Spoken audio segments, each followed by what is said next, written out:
कभी कभी भगवान को पाने के लिए भीड़ की जरूरत नहीं होती, बस सच्ची श्रद्धा ही काफी होती है। वेद की मम्मी दिव्या किचन में काम कर रही थी। तभी वेद भागता हुआ आया। मम्मी देखो ना। दिव्या ने प्यार से वेद की ओर देखा और कहा, बेटा मुझे काम करने दे, तू बाहर जाकर खेल ले। लेकिन वेद नहीं माना और मोबाइल लेकर मम्मी के पीछे पड़ गया। मम्मी देखो न प्लीज। दिव्या ने बेटे के हाथ में मोबाइल देखकर कहा, तुझे कई बार मना किया है न मोबाइल पर रील्स देखने के लिए। वेद ने जिद पकड़ते हुए कहा, मम्मी एक बार देखो तो सही। सब लोग होली पर वृंदावन जा रहे हैं, कितनी भीड़ है, हम कब जाएंगे? दिव्या ने मोबाइल हाथ में लेकर देखा। इंस्टाग्राम पर कई रील्स थी वृंदावन की। कुछ समय काम भूलकर आरती भी रील्स देखने लगी। सब लोग रंगों में सराबोर, बाके बिहारी मंदिर हो या मदन मोहन मंदिर, सब जगह भक्त नाच गा रहे थे। पूरा मंदिर लोगों से भरा हुआ था। दिव्या ने मोबाइल वेद को देते हुए कहा, बेटा तेरे पापा को बोला तो था, लेकिन वो कह रहे थे बहुत भीड़ है, ऐसे में हम कैसे दर्शन कर पाएंगे? घंटों लाइन में लगना पड़ रहा है, तब नंबर आ रहा है, और छोटे बच्चों को लेकर तो जाना नामुमकिन है। वेद गुस्सा होते हुए बोला, बस सारी दुनिया वृंदावन जा सकती है, हमारे लिए ही भीड़ है। यहाँ इस फ्लैट में बैठकर बालकनी से होली देखते रहो। वेद गुस्सा होकर चला गया। शाम को प्रियांक घर आए तो दिव्या ने उनसे बात की, लेकिन प्रियांक ने साफ मना कर दिया। दिव्या समझा करो, वो तो बच्चा है, तुम तो समझदार हो, इतनी भीड़ में मैं तुम्हें और नीरज को कैसे संभालूंगा? ये सुनकर दिव्या ने कहा, अब बच्चा इतनी जिद कर रहा है तो एक काम करते हैं, वृंदावन चलते हैं। कोशिश करेंगे, अगर दर्शन नहीं कर पाए तो बाहर से ही प्रणाम करके वापस आ जाएंगे, बच्चे का मन बहल जाएगा। प्रियांक ने कहा, ठीक है, लेकिन वहाँ जाकर जिद पर मत अड़ जाना की लाइन में लगना ही है। घंटों वेद को गोद में लेकर खड़े रहना मुझसे नहीं हो पाएगा। वैसे भी मेरे पैर में दर्द रहता है। होली से 2 दिन पहले प्रियांक, वेद और दिव्या को लेकर वृंदावन के लिए निकल जाते हैं। तभी दिव्या कहती है, अपनी गाड़ी से नहीं जाएंगे, पता नहीं वहाँ पार्किंग की जगह मिले भी या नहीं, और फिर गाड़ी में पूरा रंग लग जाएगा। प्रियांक को बात समझ आ जाती है। तीनों मथुरा के लिए रोडवेज की बस पकड़ लेते हैं। मथुरा से वृंदावन जाने के लिए ऑटो लेकर वृंदावन पहुंच जाते हैं, लेकिन वहां पहुंचकर जब भीड़ देखते हैं तो उनके हाथ पांव फूल जाते हैं। इतनी भीड़, श्री बांके बिहारी मंदिर पहुंचना तो दूर, उनकी आसपास की गलियों में पहुंचना भी नामुमकिन हो जाता है। सैकड़ों लोगों की भीड़ से गलियां पटी पड़ी थी। इस भीड़ को देखकर दिव्या ने कहा, अब क्या होगा, यहाँ तो मंदिर तक पहुँचना मुश्किल है। प्रियांक ने कहा, मैंने तो पहले ही कहा था, होली पर आने का कोई फायदा नहीं है।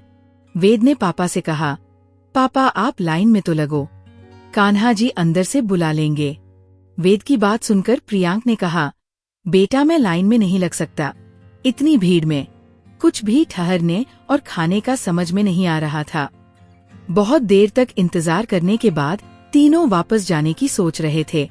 वे थक हार कर एक मकान के बाहर बने चबूतरे पर बैठ जाते हैं। वेद आगे जाने की जिद कर रहा था। दिव्या और प्रियांक उसे समझा रहे थे। तभी उनके पास एक छोटा सा बच्चा आता है, करीब 7 साल का, गोल मटोल चेहरा, हाथ में बंशी लिए, जो कि वृंदावन के लिए नॉर्मल था। बच्चा प्रियांक से कहता है, आपको बाके बिहारी जी के दर्शन करने हैं। ये सुनकर दिव्या ने पूछा, बेटा क्या तुम यहाँ किसी को जानते हो जो हमें दर्शन करा दे? ये सुनकर बच्चा मुस्कुराते हुए कहता है, मेरे साथ आ जाओ, मैं दर्शन करा दूंगा। लेकिन उसकी बात सुनकर प्रियांक कहते हैं, ऐसे कैसे किसी के भी साथ चल दे, तुम्हें पता है ऐसे ही लूटपाट हो जाती है। ये सुनकर दिव्या कहती है, चलो न चलते हैं, इतनी भीड़ में कौन लूट लेगा, देख कर तो आते हैं। वेद भी जाने की जिद करने लगता है। उनकी बातें सुनकर प्रियांक तैयार हो जाते हैं और चल देते हैं। तभी वो बच्चा उनसे कहता है, कान्हा जी के लिए रंग गुलाल लाए हो, नहीं तो सामने से ले लो। ये सुनकर उन्हें ध्यान आया कि यहाँ आ तो गए, लेकिन गुलाल तो लिया ही नहीं। प्रियांक ने चुपचाप दिव्या से कहा, देखा, मैंने कहा था न, जरूर इसकी कमीशन होगी। इस दुकान पर गुलाल खरीदने को कह रहा है। अभी आगे देखो कितने पैसे खर्च करवाएगा। दिव्या ने आंखें दिखाते हुए गुलाल खरीदने के लिए इशारा किया। प्रियांक बिना कुछ बोले गुलाल खरीदने चले गए। कुछ देर बाद वे तीनों बच्चे के पीछे पीछे चलने लगे। बच्चा गलियों से बाहर निकलकर यमुना जी के पास एक पेड़ के नीचे ले गया। वहां जाकर वो उन्हें पेड़ के पीछे की तरफ ले गया। ये देखकर प्रियांक ने कहा, देखो यहाँ आसपास कोई भी नहीं है।